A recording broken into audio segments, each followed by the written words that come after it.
Everyone. Ooh. I didn't even say anything. I know it was flashing at me. Hi, everyone. This is Krystal Brandt. I am authenticity coach and owner of krystalbrandt.com. And this is Megan Snedden. I am a journalist and a person who thinks that they know a lot about a lot of things. And I am the owner of megansnedden.com. Yeah. Megan and I met earlier this year in Bali, Indonesia, and became quick friends, and it's been a wild journey ever since. And we had the idea to come up with What the Crap, which is basically a way to talk about topics that seem super lofty, and we just want to bring it down to real world talk, keeping it real. And our first topic today is jealousy. Dun, dun, dun. And we decided to just have it on this plane because Krystal and I are going through big transformations. We're always talking about what's going on in the self-help space and how we are growing and what we're learning. And we just want to create discussion with other people and how they're growing and learning as well about these big topics that, like jealousy, are really triggering to talk about and just bringing them out into the open. Bring on the taboo. That's all we gotta say. So jealousy is one of those topics that whenever I am actually immersed in jealousy, it feels so awful. I hate that feeling. It makes me feel less than someone else. It makes me feel sort of outside my body. And so Megan and I have come up with just this discussion around it of how we end up combating or counteracting that jealous feeling. Megan, you want to share an example? Yeah. So one of the things that came up during this discussion that Krystal and I were having, we were at a women's circle, and the woman shared, the reason why this women's circle came about is because she was feeling extremely jealous of somebody that she saw on stage, and she just couldn't get to the bottom of why. So she, breathed through it, broke it down, and realized she was jealous of this person because they were sharing a partnership with someone. And the message that she got from that was when she feels jealous or when someone else feels jealous, it may be an indicator of just wanting what someone else has. And then you can ask yourself, well, what do they have that I really want, and how can I just create that for myself? And that was really eye-opening for me. I mean, we could talk about jealousy on a number of different levels. We could talk about jealousy in relationships. We could talk about jealousy in friendships. But then, Krystal, it's easy for this jealousy to bleed over into our careers because we hang out with so many different creatives and so many entrepreneurs. And I definitely have that twinge come up. And it's literally like a twinge, like a... Yeah, that contraction. Yeah, like a gut feeling, and I was excited for her to reframe that feeling in that way so that I can be able to better understand exactly what I'm feeling, so that my inner mean girl doesn't continue to, just come out without a purpose.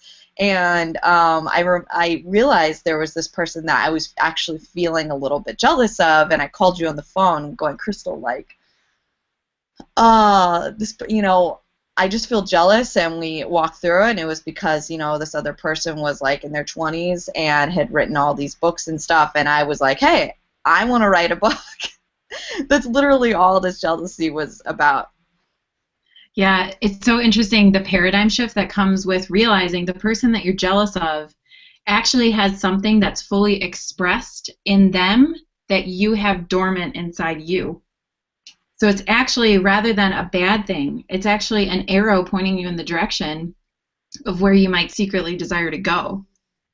And being able to engage in that person, and whether it be like, yo, I am so inspired by what you're doing in the world, I'm so glad that I have somebody like you to look up to, or channeling that and saying, oh my God, that's a direction that I want to go. If you see someone up on stage and you're totally jealous that they have this full focused attention and really engaged audience, and you feel that like jealousy and envy burning inside you, hit the road and like go set up your own speaking gig.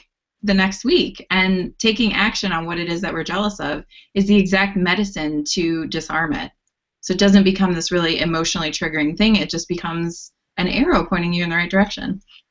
Yeah, and I think it's so cool, right, to have people in your life that you're actually jealous of, because that means that you are surrounding yourself with people that are going to up level you, like bring you up to your next higher state of being, versus, you know, maybe you could consider even the opposite of jealousy, boredom. Because if you're around people that you feel dominant around all the time, that you're like hot shit, you know, maybe you won't be growing, versus when you have these 2 or 3 or 4, maybe more people that you're like, whoa, I really like want what they have.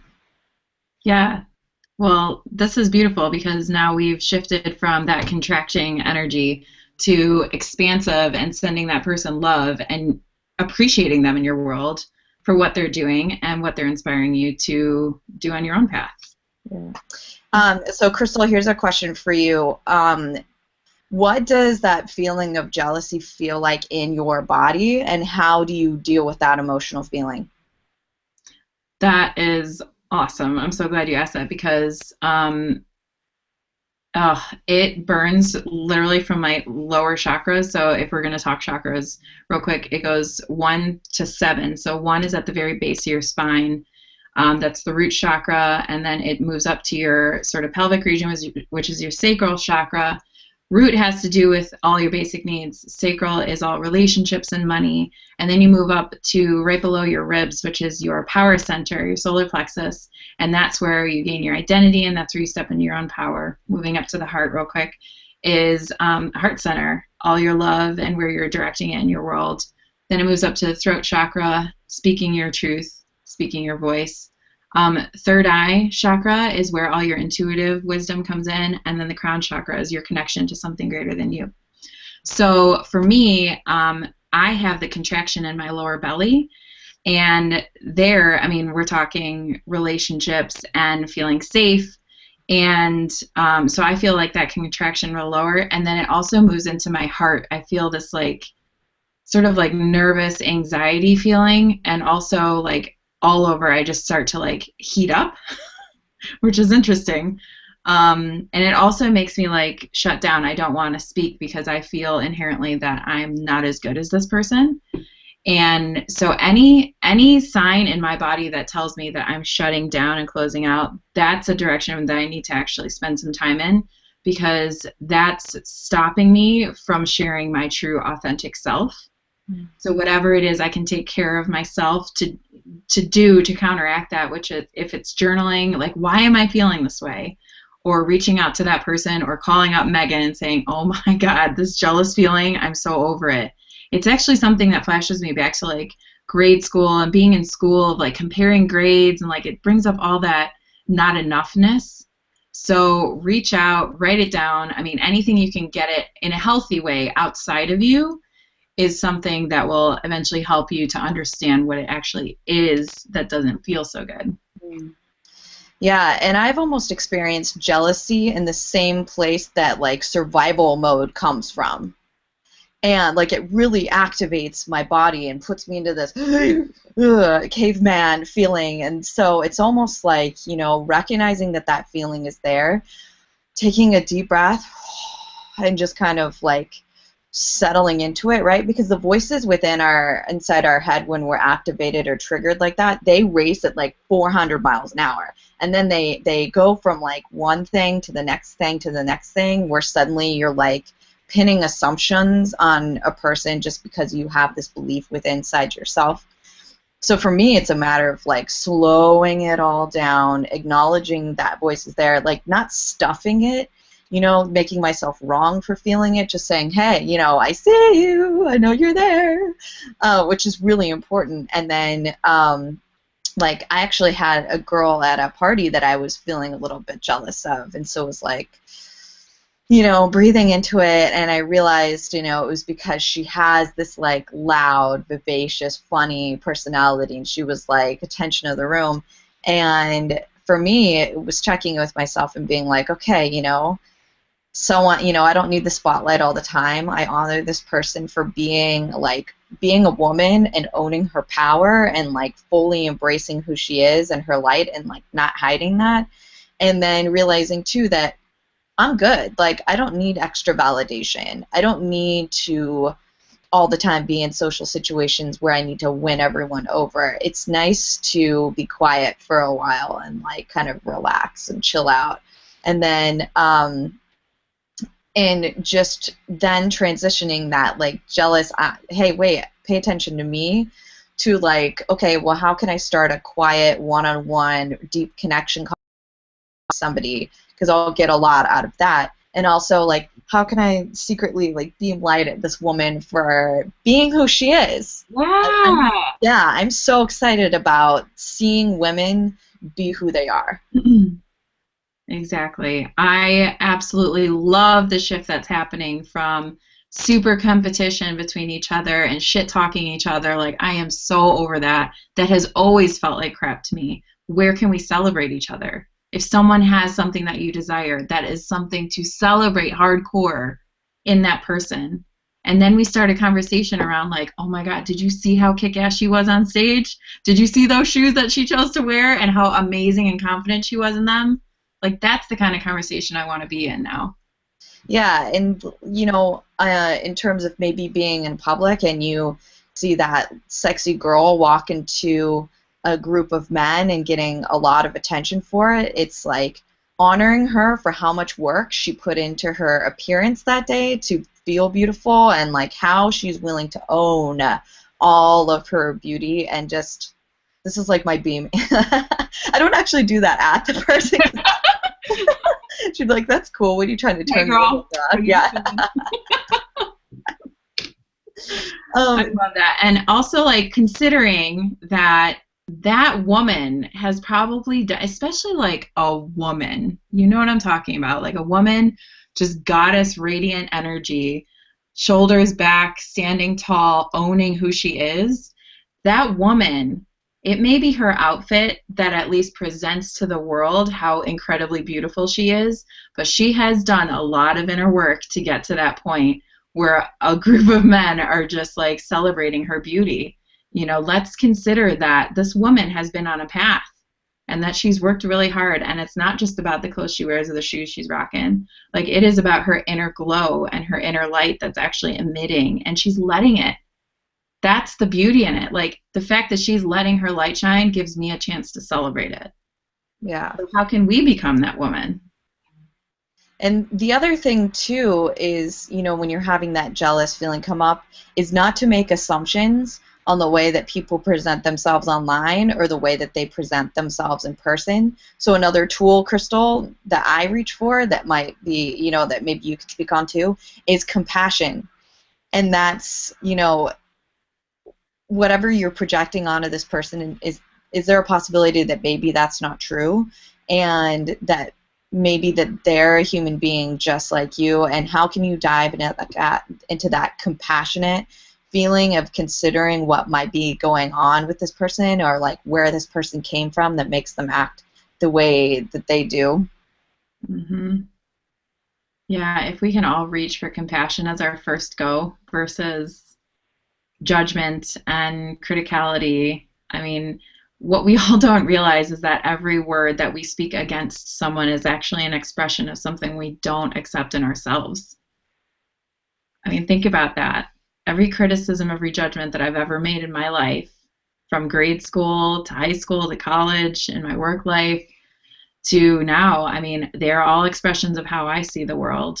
And just going in, owning and loving those parts of myself that I haven't quite come to terms with, but also keeping them to myself, and just really, like, if there's something that's irritating the crap out of you, you're just saying to yourself, like, what the crap is with this person?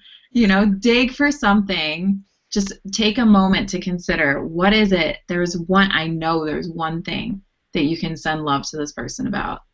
Whether it's like the nail polish or like the smile that he cracked while like cracking this cheesy joke or whatever. Send love to that person. Find something to love in that person, because we all have something to love in each of us at every moment of every day. Amen, girl. I think you said it. I think you said it. So, Oh, man. This might be a good place to cap it off, but I think we should make probably another video that is a whole other topic, and that is jealousy in relationships. oh, honey. But that might be like another 20-minute conversation, because that's like a whole different, almost a different flavor of jealousy that we'd have to spend more time diving into. But I acknowledge that that's there as well. Yeah, I appreciate that. Yeah, let's do that for another episode of What the Crap. What the crap? So, I mean, whenever you have a what the crap moment, be sure to jot it down and send it to us, because we love some suggestions about daily topics, or whenever we end up doing those topics, to do. And also, we love to send you home with some kind of action item. And so something that feels good right now is just to take a moment to observe yourself when you feel that jealous contraction happening inside your body, or however it is that manifests for you. And just take a moment to observe it. Not necessarily judge it or act on it, good or bad. Just sit with it, observe it, maybe even talk to it. Like, what are you about? Write it down. Do some sort of action step to really just observe what it is that's happening. Do you have anything else to add? Yeah, and if you want extra credit points on top of the assignment that Krystal just gave you, another added level of that is, make that observation and take those notes down, pay attention to it.